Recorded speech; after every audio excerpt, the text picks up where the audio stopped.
Well, hi everybody. How are you? Good to see you. Good to have you here. My goodness. Yep. Nice, nice. Got a couple people here. Yeah, I can see that. Thanks. Linda's here and Tamara's here. It's nice to have you guys both here tonight. Thank you so much for being here. Hope you can hear me well. It is. I updated my Zoom today, and then it kind of messed up a whole bunch of stuff. So I had to do a whole bunch of new set when I did the update. And I tried to get on a Zoom call today, and boom, everything was gone. So that took some rigmarole. And your yard is all torn up. Oh no! What is your Bob mowed today? So ours looks pretty good. And then we've been working on getting the van ready for me to go. I'm next Thursday, a week from today, I will be in Boise with Ecamm. Oops, my camera is crooked. Why? At a conference that they're hosting. My camera is still crooked. Why is it crooked? Well, that's irritating. Error making operation could not be completed. Okay. I hope you go. Huh. Making local recording. Interesting. Interesting. I hope you guys are still seeing this. It still says I'm still live. Yes. Anyway, I will be in Boise at a conference, so I'm probably not going to be able to do this next Thursday. Let me just text Bob something. He needs to turn something off. Whoa. Why did that just happen? TV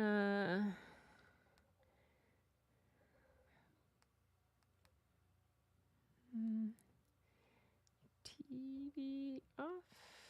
Just a sec. Send. Okay, there we go. Got to send him that. Anyway, so I'll be here Sunday, but not on next Thursday because I will be someplace else. I'm going to be with a bunch of people that it's a creators and craft conference in Boise, and I got a ticket for it, and so I'm gonna drive over in the van and have some fun. Yeah, it'll be good to see some friends. Having strong winds again for the next 4 days. Yeah, a friend of mine just got back from Australia, and she had been there when you guys had your cyclone and all kinds of stuff like that, Tamara. Whoa. Oh, your new septic is going in. Okay, loud and clear. Good. Yeah. Well, tonight, as you saw, I had kind of a carousel, round and round theme at the beginning. I called it Round and Round because I found a book called A Ride to Remember, and it's based on a true story. And it's based on the true story of and it's written by a woman named Sharon Langley, and it's co-authored by Amy Nathan. But it's Sharon's story of something that happened to her in her childhood. And it's illustrated by the one and only award-winning Floyd Cooper, who has won the Coretta Scott King Award, and he's just an amazing illustrator. And the illustrations have that real, well, it's like set in the 60s. It's a civil rights story. And it's a lovely, lovely story that I have for tonight. And that's what happened. I see. It said it couldn't record, and then, oh well, not a big deal. And so that's what I'm reading tonight, and it just struck me as such a sweet story, and such a poignant story, and just one of those that another point in our history that so many times so many people don't know about. And so today I'm going to share that with you, and I'm just going to stop looking at the fact that that camera that I moved is now crooked, and it's because it's driving me a little bit bonkers. So, so I'm just going to go right into the book where Um, you'll see the book, but you'll only see a little bit of me, and I can, hopefully not pay attention to the crooked me in the background. So this is a book. It's called A Ride to Remember. Yeah. Yes, ignorance of history is dangerous, especially now, I tell you. So I'm going to move this window over there, get my big window right up in front of me where I can see it. This is called A Ride to Remember by Sharon Langley and Amy Nathan, and it's illustrated by the Coretta Scott King Award winner Floyd Cooper. And I love the color palette. This cover color palette that you see is carried throughout the book. And it just makes for a really wonderful. Okay, you guys. Hi, Lala. Hey, just a second, you guys. I gotta see if Bob's got something turned off because I'm getting some stuff here. Hang on, just a sec.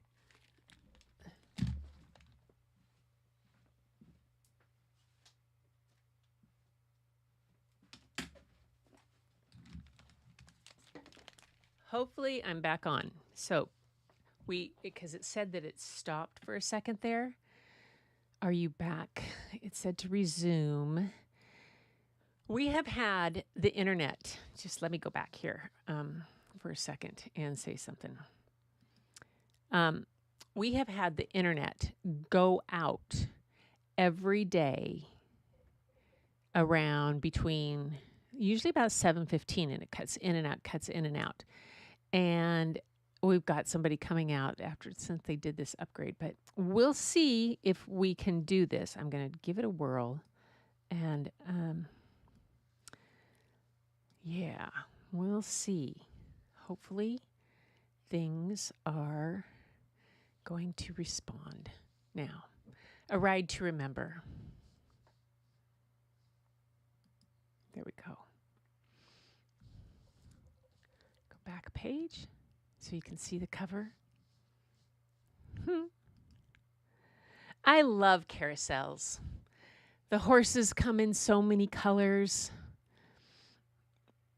Black, white, brown, gray, a honey shade of tan, sunny yellow, fire engine red, or even a soft baby blue.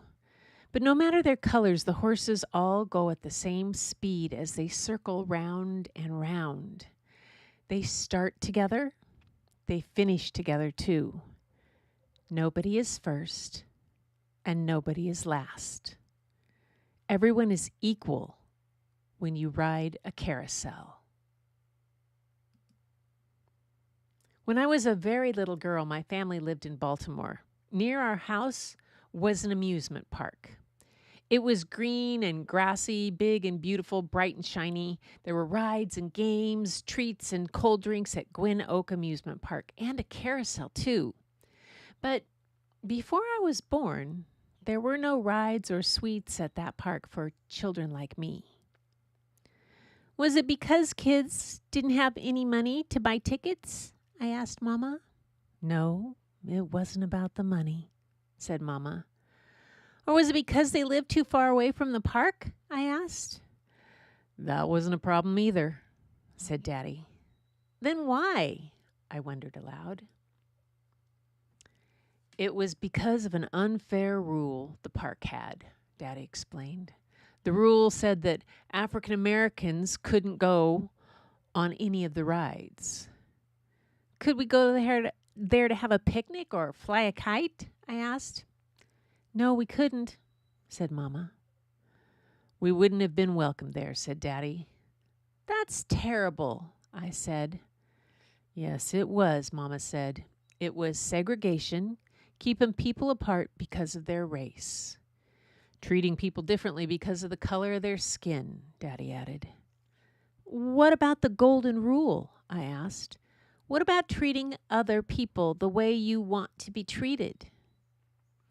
I guess some people forgot about that golden rule that it's supposed to include everyone, said Mama. For a long time, black and white kids couldn't do many things together. They couldn't go to the same schools or the same restaurants and libraries, or even sit together at the movies. It was the law. Why didn't somebody do something about those kinds of laws? I asked. They did, said Mama. We did, said Daddy.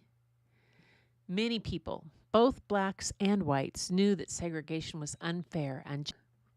Some people said, just wait, times will change. But others said, why wait? What's wrong with now? They held protests at restaurants and stores and movie theaters. They tried to get officials and courts to make new laws to create a better city, a place that would welcome and include all people. By the time I was born, some unfair laws had changed in Baltimore. Kids could go to the same schools and libraries, restaurants, and some movie theaters too, no matter the color of their skin. But the amusement park just wouldn't budge, said Daddy. People who were fed up with segregation made plans to hold a huge protest at the amusement park. They spread the word to churches, synagogues, schools, and other places in the community so that many people could take part in the protest. They invited newspapers and television stations to report on the protest. They told the police chief about their plans so the police could keep the peace. Best of all, they picked a perfect summer day for the big event, a day when people celebrate what's best about America, said Mama. What day do you think they chose? The 4th of July, I said. That's right. A day that stands for freedom, said Mama. Did they have fireworks? I asked, and even better. Hundreds of people, black and white, young and old, students, teachers, priests, ministers, rabbis, all came together on July 4th, 1963, to take part in one of the biggest protests the city ever had, said Daddy. They believed in the golden rule, that being fair is the right thing to do, said Mama. First, the protesters went to church to pray and get ready.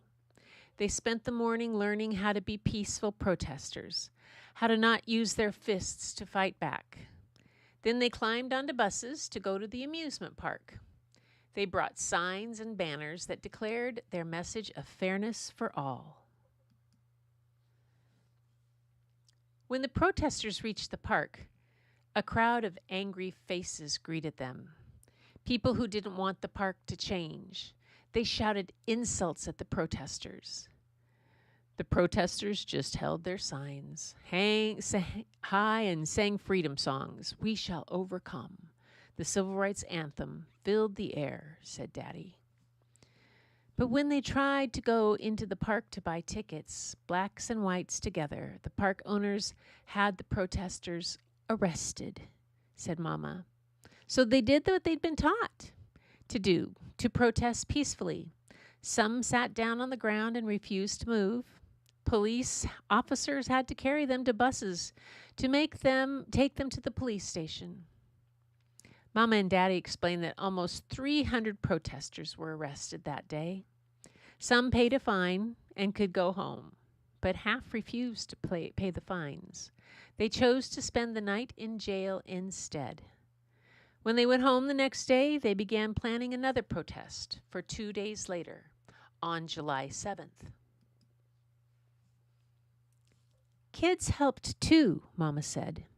A newspaper reporter even asked 11-year-old Lydia Finney and her Aunt Mabel Grant to go on a secret protest at the park. They both had light-colored skin. He thought the park's ticket taker might not know they were black. On the morning of the second protest, Lydia and her aunt went to the ticket booth. They bought tickets and walked right in. They could have been arrested if anyone found out who they were, but nobody noticed. They stayed for 2 hours and went on some rides, including the carousel. When they left, the protesters weren't there yet, but the reporter was. He interviewed them and wrote about their visit to show what a mistake it was to judge people by the color of their skin. When the protesters arrived for the second protest, police arrested nearly 100 protesters, blacks and whites, who tried to enter the park together. Among the youngest taken to the police station were 3 young white boys who joined the protest with their parents, Tom, John, and Steve Coleman. Their photos of those boys and their parents being arrested and put in a police car appeared in the newspaper the next day. Those photos shocked many people, said Mama. Arresting a family for trying to ride a carousel. Ridiculous, I said. Exactly, said Mama. The stories about the protests in the newspapers and on television made more people decide that segregation had to go. So many people spoke out against the park that its owners saw that they had to change. The park owners agreed to let everyone come to the park, no matter the color of their skin. All arrest charges against the protesters were dropped too. The first day Gwyn Oak Amusement Park was open to all was August 28, 1963, 1 month before my first birthday. Mama told me that at first she was afraid to take me to the park. Would we be safe? Would we be arrested? But she and Daddy decided that it was okay as a family. On August 28, 1963, we were the first African American family to walk into Gwyn Oak Amusement Park when it was open to all. No angry faces greeted us, only smiling news reporters and photographers who rushed around us. Daddy said he marched me straight over to the carousel. He helped me into a big smiling horse. He put his arm around me and held my hand so I wouldn't be afraid. Mama stood nearby waving. Photographers jumped onto the ride with us. They took photos of Daddy and me because I was the first African American child to go on a ride that day. Before the carousel started running, white kids climbed onto the horses beside me. There were big kids who could probably ride by themselves, but one little girl's mother asked Daddy to keep an eye on her daughter to make sure she didn't fall off the horse. Daddy was glad to help. He kept watch on all us kids, keeping all of us safe. The next day, newspapers had stories about my carousel ride. There was my name, Sharon Langley, right in the newspaper. There were photos of Daddy and me and the other kids riding with me. It had been a big new day for everyone who was at the amusement park with us. August 28th was also an important day for a man who was trying to end unfair rules everywhere. Reverend Dr. Martin Luther King Jr. On that very day, Dr. King was at a huge protest in Washington, the March on Washington for Jobs and Freedom. Hundreds of thousands of people joined him to call for an end to the segregation everywhere. Dr. King told the crowd about his hopes and dreams that one day black children and white children would live together peacefully in this country, treating each other as brothers and sisters. My carousel ride showed that Dr. King's dream was starting to come true. That was a long time ago. The amusement park isn't there anymore. A big storm destroyed many of the rides, and Gwyn Oak Amusement Park had to close. Now it's a park where families have picnics on sunny afternoons and where neighborhood kids play ball. On its green, grassy field stands a sign to help people remember those who took a stand for justice there. The carousel came through the storm just fine and was moved to Washington, D.C. on the National Mall. It's fitting that it should be there, near the monuments that stand for freedom, not far from the Lincoln Luther King Jr. stood to give his famous speech during the March on Washington. My name, Sharon Langley, was put on one horse's saddle and on one of its horseshoes. 2. A sign on the carousel's fence tells about my ride to remember on that sunny August day so long ago. There's her name on the bottom of the shoe.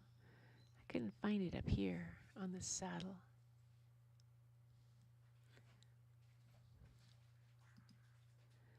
Today, big kids, little kids, young kids, old kids, no matter the color of their skin, can ride on any carousel, going round and round on horses painted all the colors of the rainbow.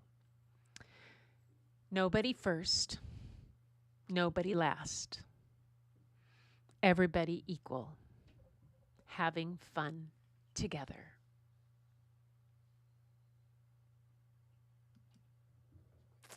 I love that. And she goes on, she says, 50 years after I took my ride, I came to Washington to visit the carousel. I had cousins, aunts, uncles, and other family members there with me. What a thrill to sit on the same horse I rode as a little girl. I was disappointed that my parents couldn't enjoy the celebration with me, but I was so proud of them and the example of courage and conviction that they set for me. And they had shown me that everyone, including children, can play a part in creating a world where we are all welcome and treated fairly. I imagine that my parents were on the carousel with me and that my grandparents were there too. My grandmother had kept the newspaper story about my carousel ride neatly tucked in her Bible, the book that inspires us to follow the golden rule. Do for others that you would want them to do for you. I thought about the hundreds of people who came to the protest 50 years earlier at the Baltimore amusement park. I imagine some of them were riding on these colorful horses too, and I thought about Reverend Dr. Martin Luther King and the thousands who worked with him for many years to end unfair rules everywhere. I envisioned some of them also on the carousel with me. I was glad that many people had stood up for the right so many kids today can ride this carousel and every other carousel too. She says more about the story. The Gwen Oak ride, renamed the Carousel on the Mall, has been near the Smithsonian Museums on the National Mall in Washington, D.C. since 1981. A book Amy Nathan wrote for teens and adults, Round and Round Together, taking a merry-go-round ride into the civil rights movement, told for the first time of the link between the carousel on the mall, civil rights protesters, and the March on Washington. In 2013, for the 50th anniversary of the March on Washington, a historical marker was installed on the carousel that briefly tells about Sharon Langley's ride. The horse she rode in 1963 was decorated with the names of civil rights heroes. Her name was inscribed on one horseshoe and on the brass plate on the saddle. The carousel arrived brand new in 1947 in Baltimore's Gwen Oak Amusement Park, which had been whites only since it opened in 1894. From 1955 to 1962, small annual protests against segregation occurred in Gwen Oak but failed to change the policy. In 1963, Baltimore's chapter of CORE, Congress of Racial Equality, tried a new approach: mass arrests and massive publicity. During the 2 days of nonviolent protests at Gwen Oak on July 4th and 7th, nearly 400 people were arrested, among them more than 20 priests, rabbis, and ministers, a first for a civil rights movement. Local and national newspapers shows photos of the arrests of prominent clergy and others, including Johns Hopkins University sociology professor Dr. James S. Coleman, his wife Lucille, and their 3 young sons. Negotiations led to the park ending its whites-only policy on August 28, 1963. In 1972, Gwen Oak Park closed, devastated by Hurricane Agnes. I remember that. Where it once stood is now a public recreation area. The carousel was sold to the concession on the National Mall in 1981. In July 2013, Sharon Langley came to Baltimore for the 50th anniversary commemoration of the end of segregation. She also visited the carousel in Washington that summer and the next with her family members. She has followed the example of activism set by her late parents, Charles and Marion Langley. Her mother, as a teenager in the 50s, helped end segregation at her high school in her hometown, Georgetown, Kentucky. Over the years, Sharon Langley has participated in many civil rights demonstrations and has shown her commitment to creating a more just world as an educator in public schools in Los Angeles, where she's served as a teacher, instructional coach, self-development trainer, and school administrator. Yay! As for the other children mentioned in this book, Lydia Finney Wilkins made standing up for equal rights her career. As a program analyst in the Office of Equal Employment Opportunity and Civil Rights, her aunt, the late Mabel Grant Young, a teacher and doctor's wife, had been approached in July 1963 by reporters of the Baltimore Afro-American, the Afro newspaper, to go on the undercover mission at Gwynn Oaks with her niece on the day of the second protest, thinking that the ticket taker would be too distracted with worries about the upcoming demonstration to look at them closely. An article about their visit appeared in the newspaper on July 9, 1963. Of the Coleman brothers, Tom became an investment banker and university lecturer. John works for Chippewa tribes on environmental issues, and Steve does education research. There's more about the protesters in Round and Round Together. So there's a timeline on it. Wow. I love it. That's great. Yay. Hey. Hi, Carlos. Good to have you here. Oh. Never be so great just because of our race. Yeah, I agree, Lala. It's just unfortunate that the way things... we have a lot of work to do here to get repairs done on our poor country right now. And all over the place, though. All over the place. Hey, nice to have you here, Carlos.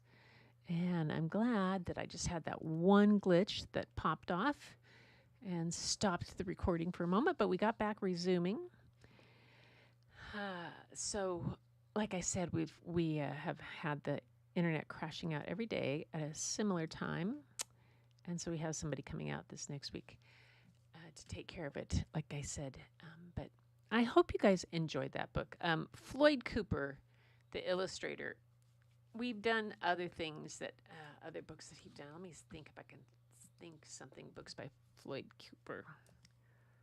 Floyd Cooper, American illustrator. Let's see. He did Unspeakable, The Tulsa Race. He did Max and the Tagalong Moon.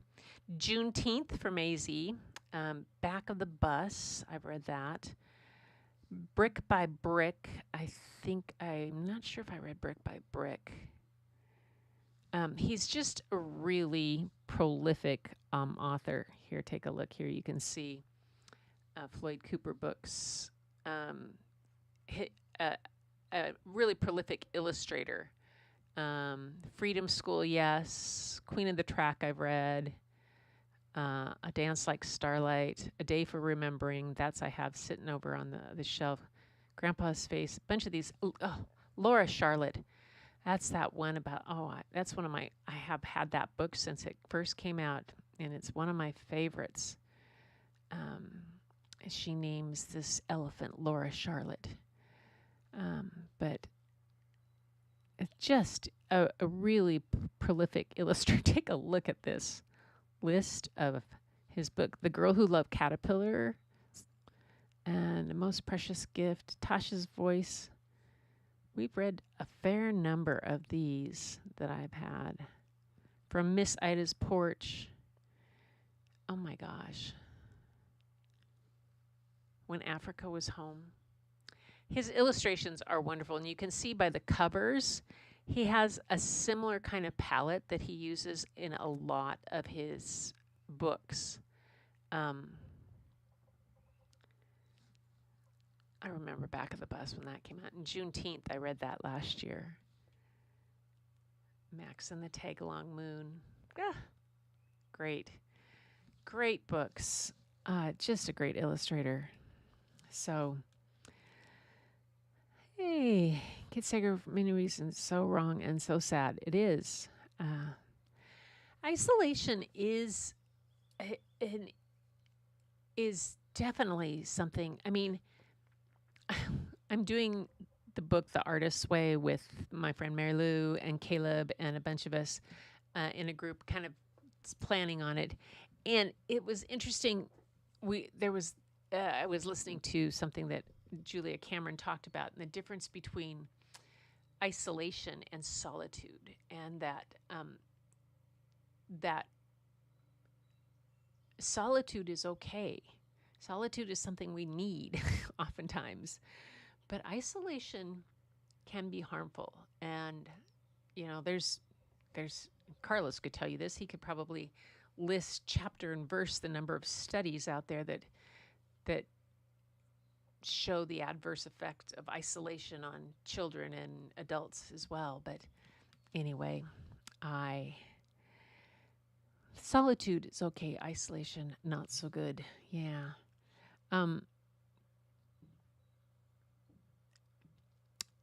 But that was my book for tonight, and I don't have another one for us. I have just one tonight because it was such a powerful book that I wanted to kind of have it hold its own space. And just, it was great.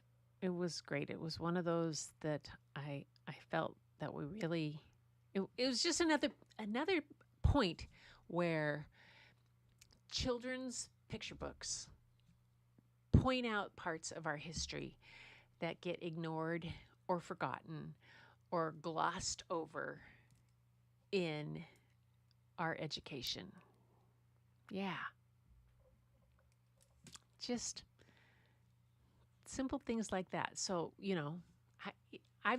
when I went to Washington D.C., it was with the kids, with Annalina's jump rope team, and they were there for a competition at William and Mary College, and we just went into the city for a brief amount of time, and so we didn't get to go to the Smithsonian or anything like that. But now, when I go back, go there sometime. I'm hoping to go, and I will be able to go to that carousel with a new, fresh eyes.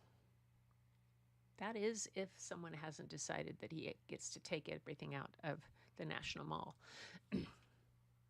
Sorry, making commentary.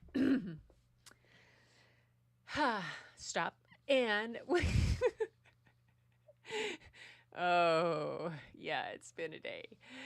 Anyway, you guys, that was my story for this evening. And I hope you enjoyed that story time.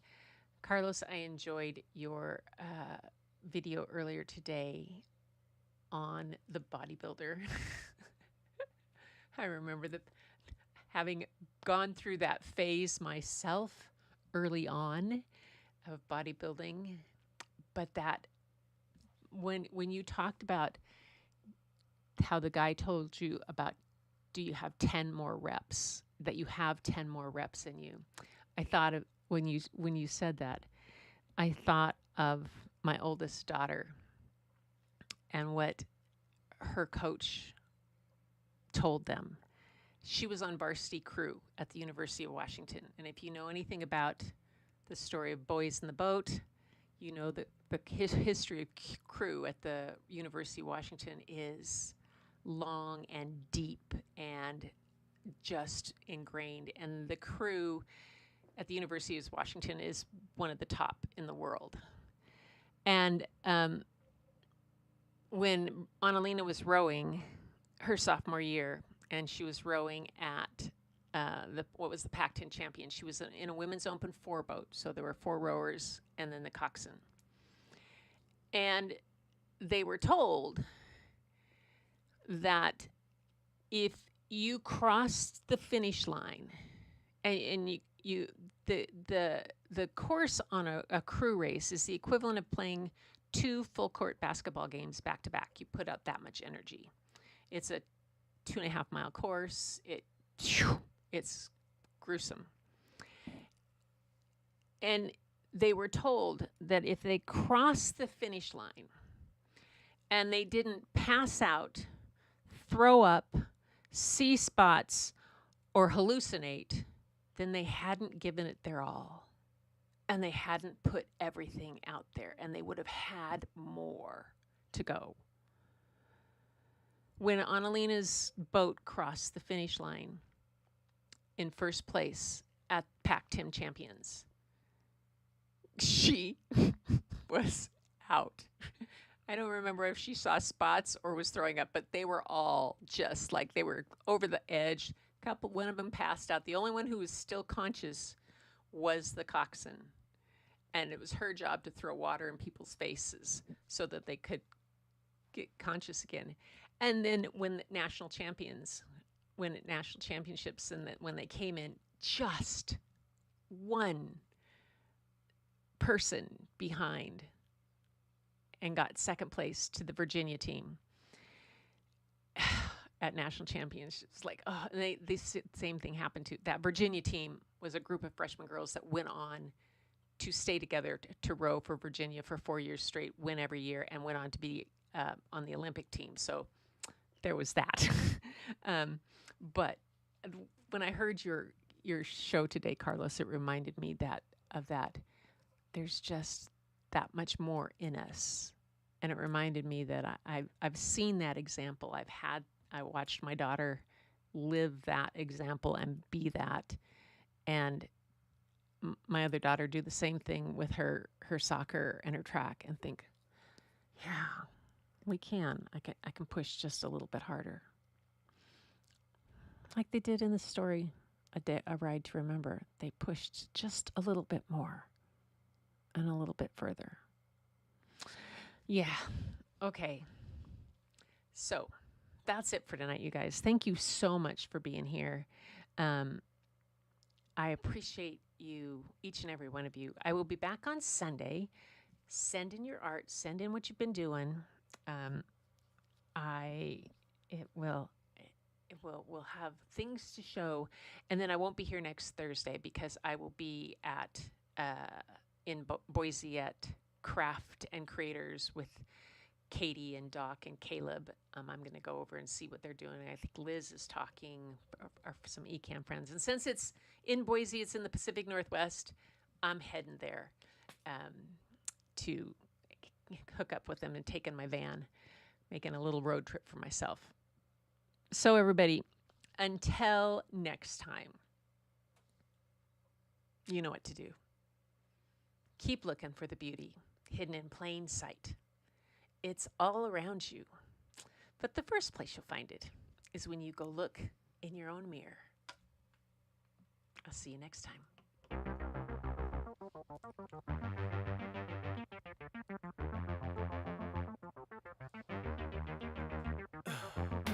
In the heat of the night, we could get lost in all the lights and sounds.